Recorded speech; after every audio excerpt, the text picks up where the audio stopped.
Okay, first question. Why did you decide to become a teacher? Okay, so I became a teacher because I never knew my father growing up, and I wanted to be a positive male role model for kids who might not have that at home. Okay, next question. Why do you want to work at this school? So I started working here 6 years ago. I moved to Arizona basically just because, I wanted to live out here, and this school offered a position that I had experience with. So I taught for 4 years as a math teacher in Massachusetts in the 4th grade position. This school had a 4th grade math position open, and they were looking for a math teacher with experience and a master's degree, and I had both of those things. So I applied, they hired me, and the rest is history, and I've been here for 6 years. Wow. What is the best part of your job? I love what I do. I make a difference every day. I never feel like I'm coming to work. I enjoy coming to work. I work 180 days out of the year, so that's great. And I feel like what I do is meaningful. I don't feel like I'm doing something boring that doesn't have any meaning. I feel like what I'm doing is significant, and I feel like I'm making a difference in people's lives. What kind of qualities do students look for in teachers? What kind of qualities do students look for in teachers? Students look for teachers that are helpful. They look for teachers that they can relate to. They look for teachers that are nice and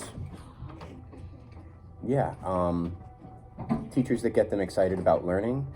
And they also look for teachers who are consistent and who have consistency in terms of rules, expectations, and procedures.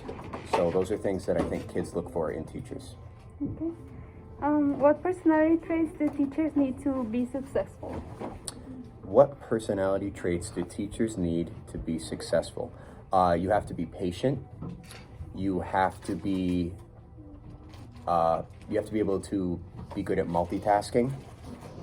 You have to be willing to admit when you need help and when you don't know what to do, so you can be willing to reach out and ask other teachers for help. Patience is a huge one. You have to be able to work well with others. I think those are probably the most important ones. Okay, next question. How do you approach discipline, and what roles does it play in learning? Critical. So in terms of discipline, consistency is key. There's no such thing as kind of consistent. You either are consistent or you are not consistent. So being consistent with your expectations, rules, and procedures is critical because it gives students boundaries within the classroom that creates a safe learning environment for everyone. How do you interact with parents? Multiple ways. So informal meeting parents, like when they come to the classroom. We do formal parent-teacher conferences. We use a app called Class Dojo to message with parents, and also email. So any way that we can. Okay. How has state, local, or common core standards affected your lessons planning process? Oh, it's been everything. So since I've been a 4th grade math teacher for 10 years, and for 10 years I have used the 4th grade Common Core state standards for math, and they were the same in Massachusetts as they were in Arizona, which made a really smooth transition when I moved from Massachusetts to Arizona. And it informs basically my entire curriculum for the entire year, the Common Core state standards for math. What do you think of technology in the classroom, and how have you integrated it into your lessons? First of all, technology is critical. It's really important to incorporate technology into the classroom. I'm still learning how to get better at it, but now my school is at a 1-to-1 laptop, one laptop for every student. So I have the ability now to start incorporating technology more frequently. But laptops aren't the only form of technology. Smart boards are a big one. The old school technology like projectors and document cameras. I still use a document camera every day. But in 2021, it's critical because these kids are going to grow up in a world that's dominated by technology. So they have to become fluent in utilizing technology. Yeah. And last question, how do you motivate your students in your classroom? That's a tough one.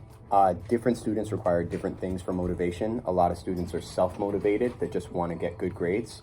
Other students might require different things to motivate. So you can set up reward systems, but I try to create an environment where the reward is learning. So the reward is getting a question right or seeing yourself making progress on a test, because then that creates an intrinsic reward that it's not like, oh, you got a question right, you get a piece of candy, or oh, you got a good grade on test, you get a prize. It's the prize is learning, and the prize is seeing yourself grow and the pride that students feel in learning and getting better at things. So I try to avoid external rewards as much as possible and make the reward more intrinsic and internal, like the feeling that you get when you get something right, or having the class celebrate when a student improves or gets better on a quiz or test. Well, that was all my questions. Okay, great. Thank you for your time, and I appreciate it.